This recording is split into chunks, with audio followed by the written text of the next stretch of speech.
सोनीपत से लोकसभा बीजेपी प्रत्याशी मोहनलाल भडौली ने इंडिया न्यूज हरियाणा से खास बातचीत की। इस दौरान उन्होंने दावा किया कि सभी 10 सीट पर बीजेपी प्रचंड बहुमत से जीत हासिल करेगी। और क्या कुछ उन्होंने कहा, आइए सुनते हैं। लोकसभा चुनाव का बिगुल बज चुका है और बीजेपी पार्टी द्वारा सोनीपत से अपना कैंडिडेट उतार दिया गया है। निश्चित तौर पर हलचल जरूर है, चाहे कांग्रेस में हलचल हो या फिर आम आदमी पार्टी में हलचल हो, क्योंकि मोहनलाल भडौली जिस प्रकार से पहले ही उनके कंधों पर एक बड़ी जिम्मेदारी प्रदेश महामंत्री के तौर पर रही है और राय के विधायक के तौर पर भी उन्होंने जिम्मेदारी बखूबी संभाली है। जिस प्रकार से लगातार चुनावी दौर रहा और काफी चुनाव आपने देखे हैं, चाहे वो संगठन के तौर पर काम किया हो या फिर प्रदेश महामंत्री के तौर पर काम किया हो, अब लोकसभा चुनाव के लिए आपको कैंडिडेट बनाया गया है। इसको कैसे देखते हैं, ये चैलेंज कितना आप स्वीकार करते हैं?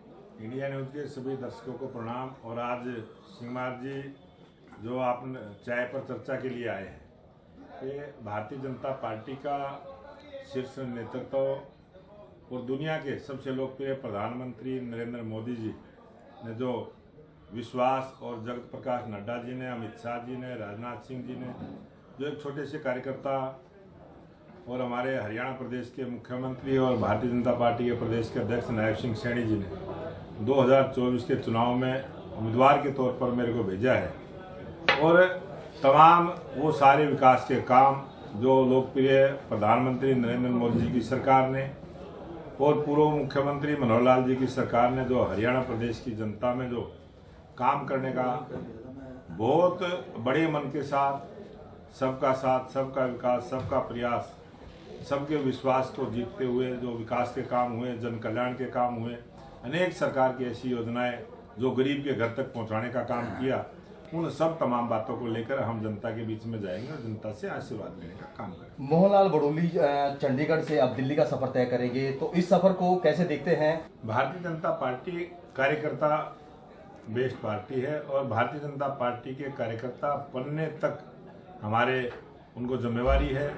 और भारतीय जनता पार्टी कार्यकर्ताओं के आधार पर भारतीय जनता पार्टी अपने संगठन के आधार पर 2024 के चुनाव को लड़ेगी और उसी आधार पर मैं भी जनता के बीच में जाने वाला हूं। और पूरे प्रदेश की जिम्मेवारी रहते हुए मैं यहाँ जिलाध्यक्ष भी रहा हूँ, प्रदेश के महामंत्री की जिम्मेवारी रही है। मैं प्रत्येक गांव में, प्रत्येक प्रोग्रामों में मैं गया भी हूँ और कोई नई बात नहीं है। विधायक जी, जिस प्रकार से किसी भी चुनाव को जीतने के लिए बूथ लेवल काफी महत्वपूर्ण माना जाता है और बीजेपी का बूथ लेवल जो है किस स्तर पर काम करता है, ये भी हम जानना चाहते हैं। और खास तौर पर ये बताइए कि किस प्रकार से कितने बूथ हैं पूरा लोकसभा में और किस प्रकार से आपकी अभी तक रीच है और किस प्रकार बीजेपी काम कर चुकी है?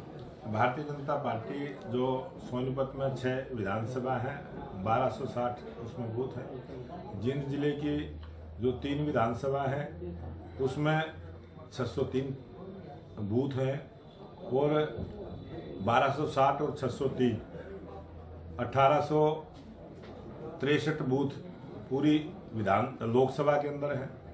प्रत्येक बूथ के ऊपर जो हमारे पन्ना प्रमुख बने हुए हैं, पन्ना के हमारी टीम बनी हुई है, हमारी बूथ की टीम बनी हुई है, हमारे बूथ पर त्रिदेव बने हुए हैं। बहुत अनेक कार्यकर्ता भारतीय जनता पार्टी के हैं।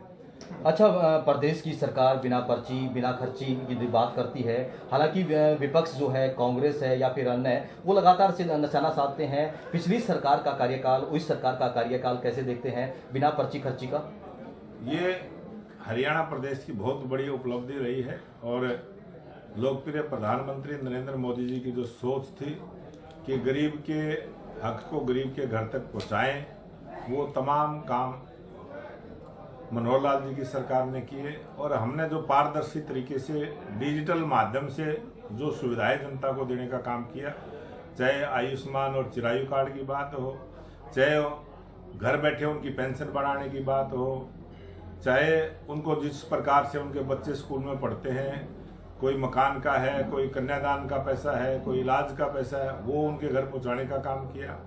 और तमाम प्रत्येक घर में नल से जल देने का काम हो, प्रत्येक घर तक पक्का रास्ता और नालियाँ बनाने का हो, प्रत्येक घर को बिजली देने का हो, तमाम ऐसे काम जो कांग्रेस पार्टी ने नहीं किए थे, वो सभी काम भारतीय जनता पार्टी की सरकार ने किए हैं। और उन्हीं सब बातों को लेकर हम जनता के बीच में जाने वाले हैं। विधायक जी, ये जो सीट है काफी हॉट मानी जाती है क्योंकि सोनीपत रोहतक काफी नजर भी रहती है, क्योंकि पिछली बार भूपेंद्र सिंह हुड्डा लोकसभा चुनाव उन्होंने लड़ा था लेकिन करारी शिकस्त मिली। तो अब क्या देखते हैं, क्योंकि कांग्रेस अभी तक अपना कैंडिडेट घोषित नहीं कर पाई है, कितना पूरा ग्राउंड पर ऑब्जर्वेशन रखते हैं कि क्या वाकई अगर भूपेंद्र सिंह हुड्डा आते हैं तो क्या इस बार भी बीजेपी पार्टी शिकस्त करेगी? भारतीय जनता पार्टी ने जनसंघ के समय भी सोनीपत और रोहतक जब लोकसभा एक होती थी तब भी दीपक के निशान पर चौधरी मुख्तार सिंह मलिक यहाँ से सांसद रहे हैं।